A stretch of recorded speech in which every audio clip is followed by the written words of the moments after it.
As of the time of this video, the previous weekend was highlighted by a playoff game in Arizona. Now, that isn't necessarily to say that the home team in Arizona was hosting a playoff game. It's that there was a disaster that struck Los Angeles that happened around this time, and they needed a place to play. And since my beloved team wasn't using the facility, they did.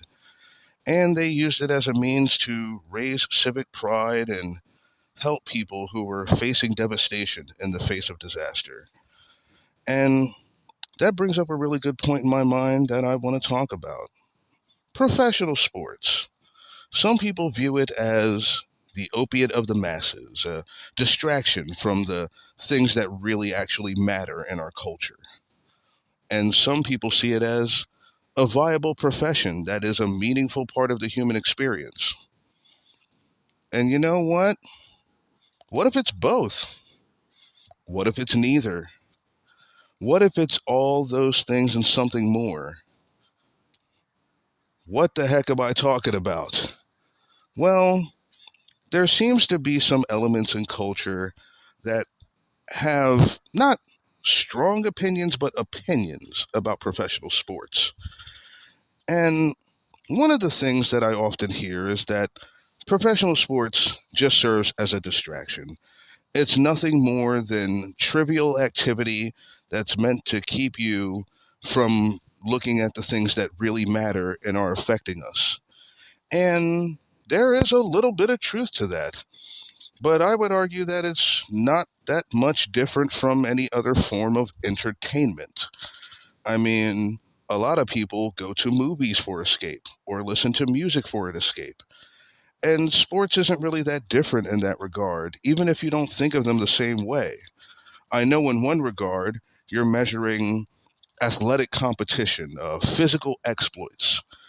And in another one, you're measuring mental acuity to some extent. But they're both just as taxing, and they both take just as much skill and dedication to master and for us to marvel at.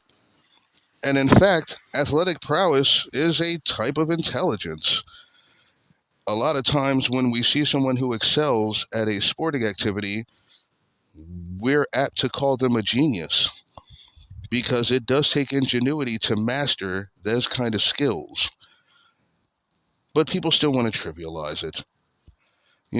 Honestly, it's usually people who are in STEM categories, who have occupations as such, or who are doing education in the STEM categories that have disdain for it. But oftentimes, I got to tell you, it seems a little ironic to me because a big part of sports is science and math, and certainly medical science for sure.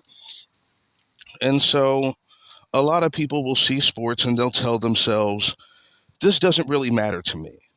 I don't need to care about this. But that's not necessarily true.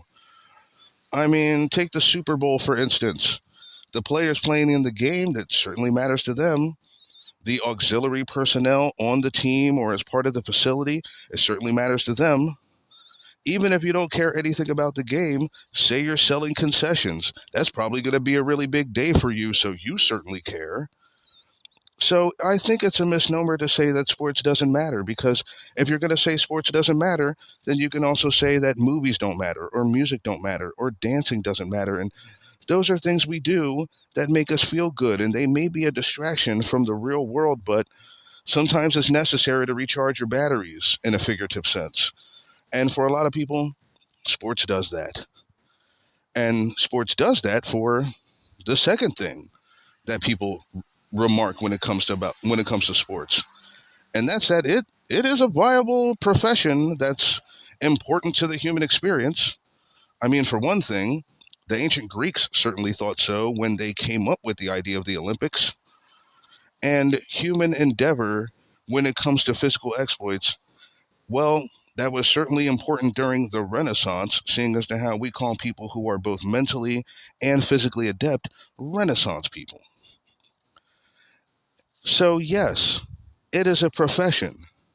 It may seem trivial that somebody masters the ability to run with a ball in their hand or to use it to do extraordinary things. But for some people, that's their lot in life.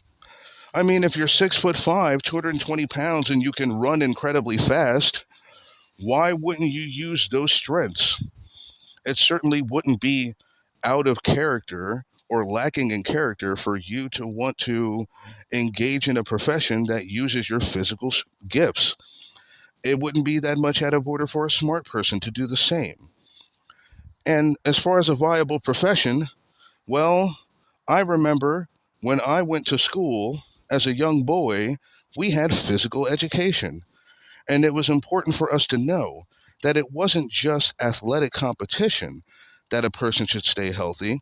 It was for general health reasons. I mean, even if you're not going to run in a marathon, jogging every day can be a healthy habit. Even if you're not going to do it for any kind of reward, climbing a mountain can be fun for some people. And so, as well as other aspects of professional sports adding into it, like the aforementioned medical science aspect, or even just mathematics. I mean, a lot of mathematicians deal with sports in a grand capacity. And so arguing that it's a viable profession, well, there really is no argument to it. We have athletes because we need athletes as a part of our culture. But I also said I think it's something more. And I do. And what do I think of it ultimately as? A source of entertainment. To me, the ultimate height of sporting competition is being able to marvel at what humans are capable of. I mean, imagine somebody throwing a projectile at you upwards of 90 miles an hour, and you have to hit it with a heavy stick up to 400 feet. Somebody being able to do that and witnessing it, that's quite astounding. And it should be remarked. That may be trivial for some, but to me it's a measure of how human beings have progressed. And athletic competitions are going to continue to show us that. You know, from football players in the Super Bowl to Simone Biles in a gymnastics competition, dazzling us with the way she moves her body and how flexible she is. It certainly is important to see that, and it's entertaining to see that. I mean, people watch the Summer Olympics every 4 years for a reason, and it's because it's entertaining to see human beings do amazing things. And that, I think, is the ultimate aspect of why sports is meaningful to our culture, and why sports should be an important thing, even if it's not important to you. All I know about athletic competition is that if it tests the limits of the human experience, then it's worth looking into and it's worth engaging with. And if it's not your cup of tea, I totally understand. When I need to unwind, I listen to music. Some people, when they want to unwind, they watch a movie, or they paint a painting, or they dance. And some people, they grab a ball, they go to a field or a court, and they work out their physical bodies. And to me, that's not something that should have disdain put on it. Even when we're talking about collegiate athletes getting an education primarily because they can play sports really well. Well, you know what? They did the most American thing I can think of by taking an opportunity and using it to achieve success. And to me, that is the true reflection of professional sports and why we need it in our culture. So, thank you for listening. As always, like and subscribe. Leave a comment if you like. I'd love to start a conversation about this. Thank you very much for listening, and I'll talk to you next time.